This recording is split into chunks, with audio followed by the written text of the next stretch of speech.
વડોદરાના પાલિકા સંચાલિત જાહેર શૌચાલયની દિવાલો પર ભગવાનના ફોટા લગાવવામાં આવતા હોબાળો મચ્યો હતો। આ ઘટનાની જાણ થતાં જ વડોદરા શહેર કોંગ્રેસના સ્વેજલ વ્યાસ કાર્યકરો સાથે સ્થળ પર પહોંચ્યા અને તાત્કાલિક ધોરણે આ પોસ્ટરો હટાવવાની કામગીરી હાથ ધરવામાં આવી હતી।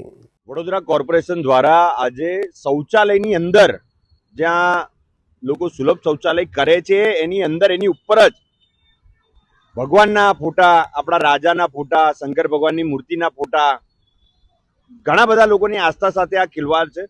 હિન્દુ હિત की बात करेगा वही देश पे राज करेगा ના નામના સૂત્રના હિન્દુત્વના નામ પર આવેલી સરકાર આજે ભગવાનને એવી જગ્યા પર મૂક્યા છે કે શરમસાર થઈ ગયા છે।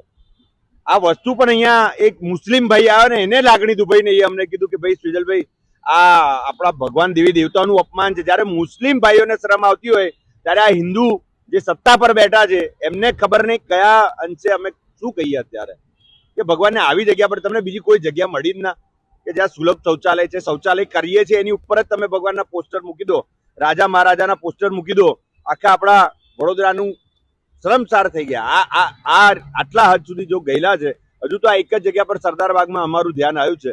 હજુ વડોદરા શહેરના તમામ શૌચાલયમાં જે કોઈ લોકો છે એ પણ જુએ અને આવી રીતે હોય તો અમે તો પોસ્ટર ફાડી નાખ્યું છે અને આ તંત્રને પણ કે જો આવી રીતે બીજી વાર કૃત્ય કરશો તો અમે સાખી નહીં રહીએ, કારણ કે આ દેવી દેવતાના તમે અપમાન કરો છો, અમારા ભગવાનનું અપમાન કરો છો, અમારા ધર્મને લાગણી દુભાઈ છે આનાથી। અમે અહીંયા અધિકારીને પૂછ્યું છે જે બેઠા છે સુલભ શૌચાલય સચવવા, એમે કીધું કે કોર્પોરેશનની ગાડી આવે છે, એ લોકો જ આવીને લગાવે છે અને એ લોકોએ જ હમણાં 2 દિવસ પહેલા જ લગાવ્યું છે।